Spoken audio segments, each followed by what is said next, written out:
ঢাকার সিরডাপ মিলনায়তনে গণতান্ত্রিক পুনর্গঠনের জন্য সংলাপ শীর্ষক সেমিনারে বিএনপির স্থায়ী কমিটির সদস্য ডক্টর মঈন খান বলেছেন, বাংলাদেশে যেই প্রক্রিয়ায় সংস্কার চলছে সেটাকেই আগে সংস্কার করতে হবে। সেমিনারে অংশ নিয়ে জ্বালানি উপদেষ্টা ডক্টর মোহাম্মদ ফাউজুল কবির খান বলেন, অতীতে দেশে আইন করে দুর্নীতি করা হয়েছে, অন্তর্বর্তী সরকার দায়িত্ব নিয়ে তা ভেঙে দিয়েছে। দুর্নীতি নির্মূলে রাজনীতিবিদ ও আমলাতন্ত্র বড় বাধা হয়ে দাঁড়িয়েছে বলেও মন্তব্য করেন তিনি। সাইরাস মাহমুদের রিপোর্ট। ঢাকার সিরডাপ মিলনায়তনে গণতান্ত্রিক পুনর্গঠনের জন্য সংলাপ শীর্ষক এক সেমিনারে অংশ নেন দেশের বিশিষ্টজনরা। সেমিনারে সুশাসনের জন্য নাগরিক সুজন সম্পাদক বদুল আলম মজুমদার বলেন, রাজনীতি ও নির্বাচনে দুর্নীতি বন্ধ করতে না পারলে গণতান্ত্রিক প্রক্রিয়া পুনর্গঠন হবে না। বড় কারণ হলো দুর্নীতির ব্যাপক বিস্তার।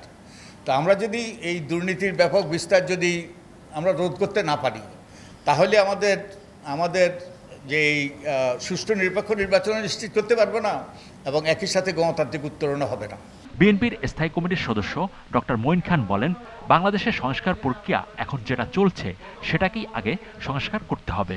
আজকে সরকার যে একটা কনভেনশনাল সংস্কার প্রক্রিয়া বিগত 1 বছর ধরে অনুসরণ করে এসেছে এবং সর্বশেষে কোনো সমাধানে আসতে পারছেন, তার মূল কারণ হচ্ছে যে তারা কনভেনশন থেকে বেরিয়ে আসতে পারে।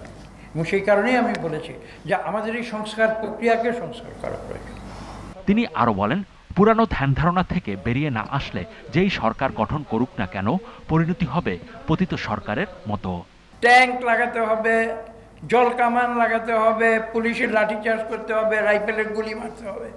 কার সিকিউরিটির জন্য? রাষ্ট্রের সিকিউরিটির জন্য না, জনগণের সিকিউরিটির জন্য না, যারা সরকার চালায় তাদের সিকিউরিটি নিশ্চিত করতে। গদ বাঁধা সে ধ্যান ধারণা, সেটাতে যদি তারা বন্দী হয়ে থাকেন, তাহলে পরবর্তীতে যারাই দেশ চালাবে, সেটা যদি আমরাও হয়ে থাকি, প্রত্যেকের পরিণতি আবার অতীতের মতোই হবে।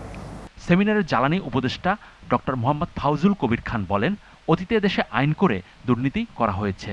আগামী সরকার যারা আসবেন তারা অন্তত দেখবেন যে আমরা দুর্নীতির যে কাঠামো সেটাকে ভেঙে দিয়েছি। মুক্তবাজার অর্থনীতির প্রথম জিনিসটাই হচ্ছে প্রতিযোগিতা। তো এখানে প্রতিযোগিতাকে নির্বাসন দিয়ে দেওয়া হয়েছিল এই যে 2010 সালের আইনের মাধ্যমে, যে না আপনি আলোচনা করে ঠিক করবেন কাকে আপনার ভাই ভাতিজা, আপনার পার্টির কর্মী কাকে কীভাবে দেবেন সেটা। তো আমরা প্রতিযোগিতাটাকে রিস্টোর করেছি। তিনি বলেন, প্রকল্পগুলোতে অর্থের অপচয় করা হয় খুব বেশি।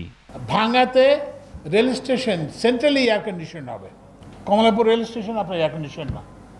এগুলো মানে পয়সা নেওয়ার জন্য, মানে ব্যবসা এগুলো কোনো প্রকল্প না, এগুলো হচ্ছে যে জাস্ট দুর্নীতি করার জন্যই শুধু প্রকল্প। জ্বালানি উপদেষ্টা বলেন, উপদেষ্টা পদ থেকে চলে যাওয়ার পরে তার সম্পদের হিসেব তিনি দিয়ে যাবেন। সব সরকারি অফিসে বিদ্যুতের চাহিদা পূরণে ছাদে সোলার সিস্টেম করা হচ্ছে বলেও জানান জ্বালানি উপদেষ্টা। আমরা ফিউচারে ব্যবহার করব না। Cyrus Mahmud, GTV news, Dhaka.